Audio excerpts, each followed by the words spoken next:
What's up, guys, and welcome back to my channel. And if you're new here, then welcome to our little corner of the internet. Why am I so excited?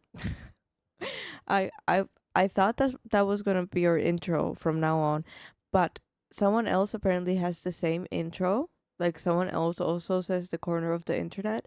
So yeah, I don't know. Maybe we should make a different one.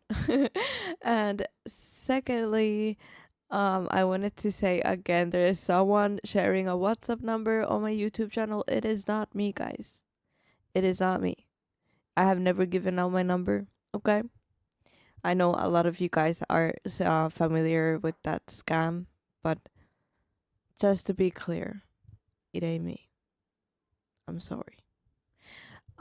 Today we're watching a video titled "Cities at Sea: How Aircraft Carriers Work." This is gonna be an interesting one. I'm actually excited for this one, so let's see what this video is about, guys. This video was made possible by Brilliant. Learn with Brilliant for 20% off by being one of the first 200 to sign up at brilliant.org/wenover. A single aircraft carrier is enough to markedly change the level of a nation's military might. These ships are one of the strongest single assets a military can have. In general, under international law, aircraft carriers can legally position themselves up to 14 miles or 22 kilometers from any country's coast. Clearly, the strategic influence of being able to place a military airbase just miles from any coast in the world is enormous, especially given that 80% of the world's population lives within 60 miles or 100 kilometers from the ocean.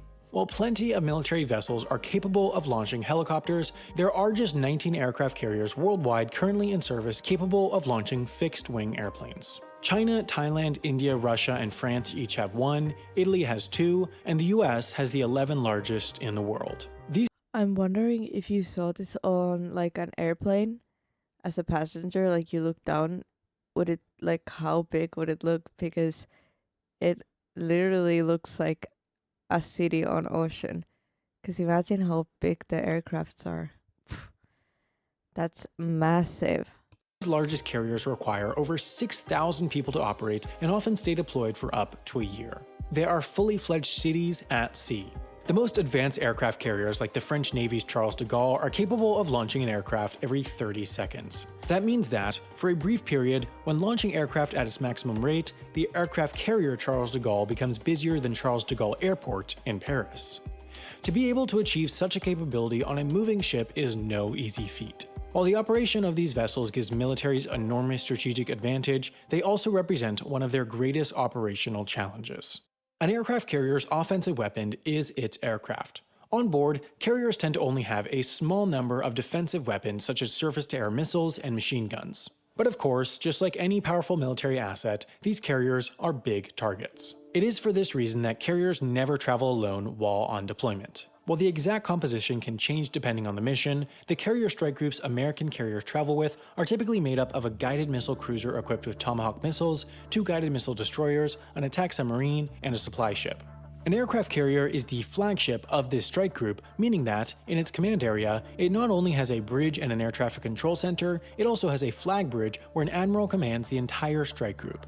Each of the group's ships serves some combination of offensive. Wait, that's crazy.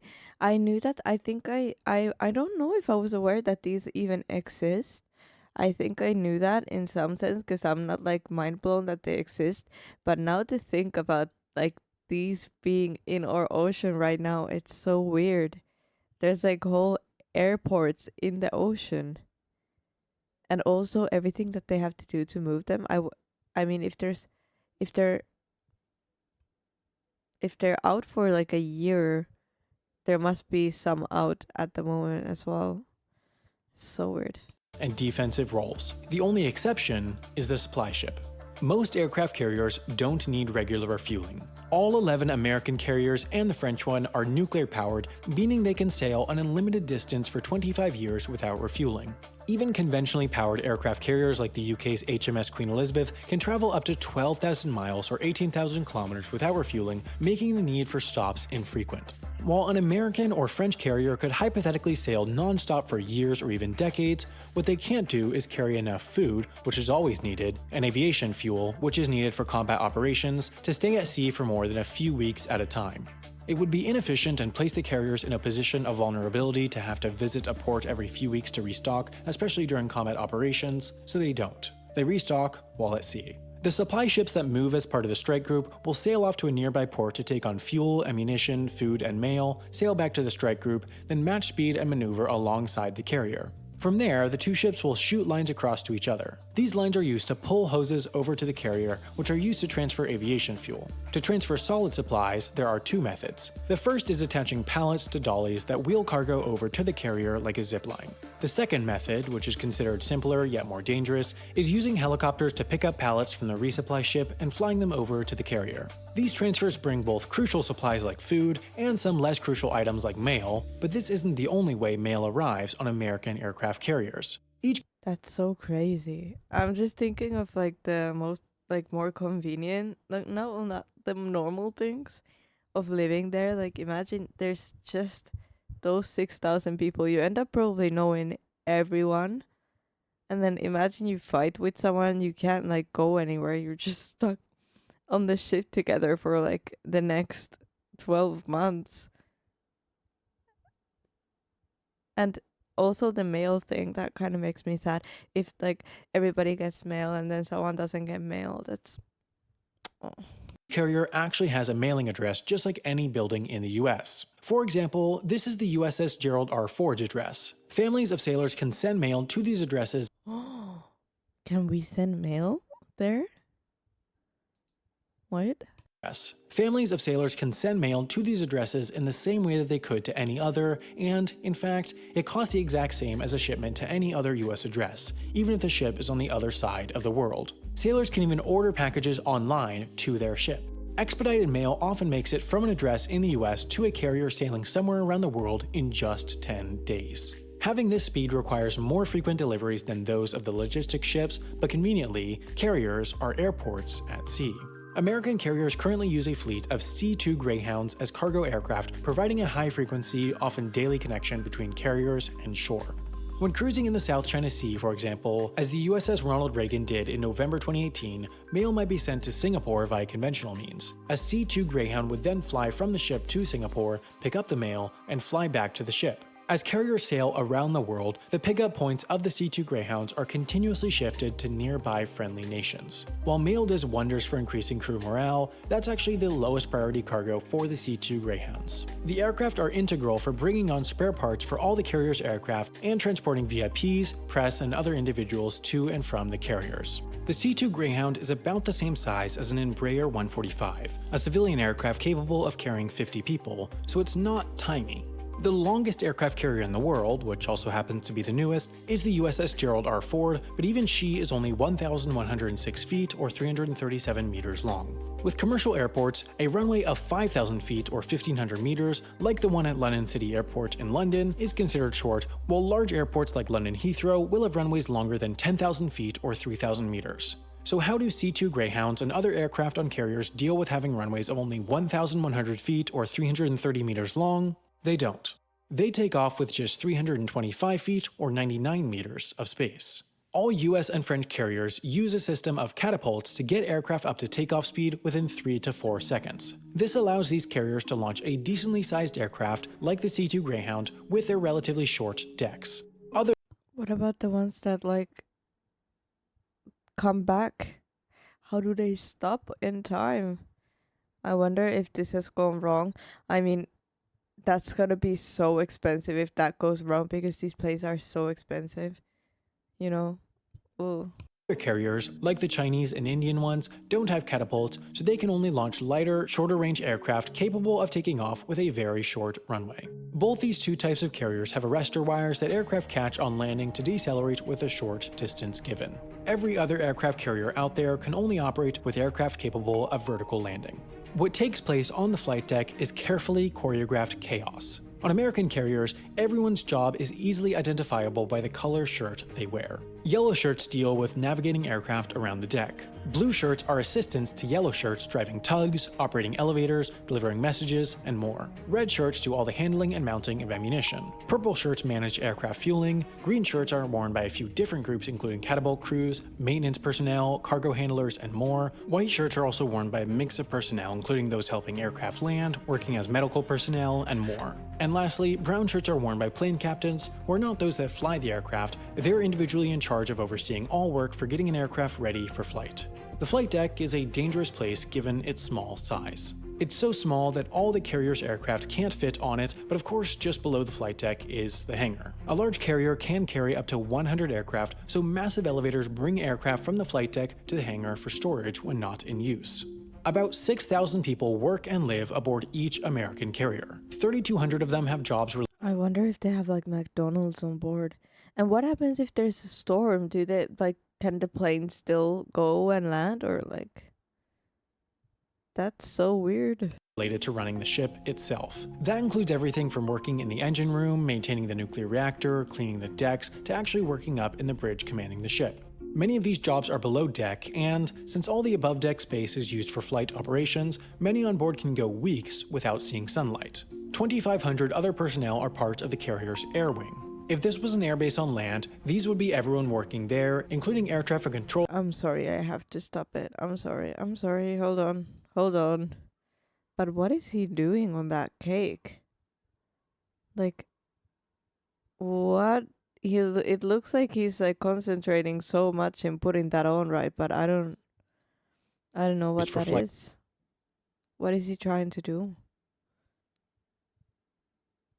Like a smiley face? I don't know. Okay.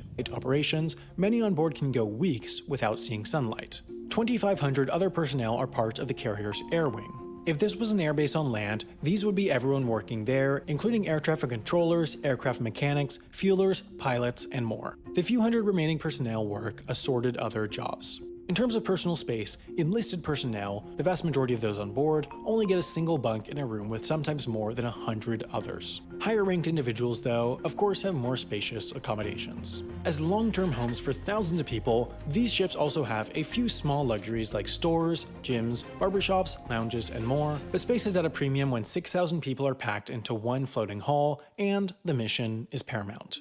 Since their heyday in World War II, some have started to question the place aircraft carriers have in modern warfare. Every operating country aside from the US tend to, at any given moment, have their ships either in combat, in training, or at home. The US tends to use its carriers for a fourth function: power projection.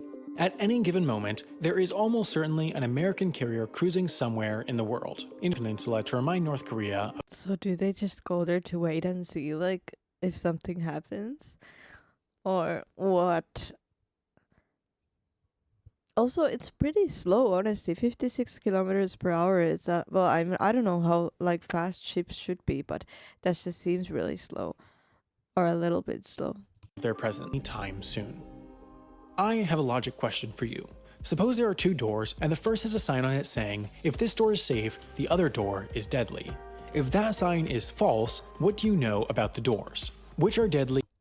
If this door is safe, the other door is deadly. I hate these like questions. I never know.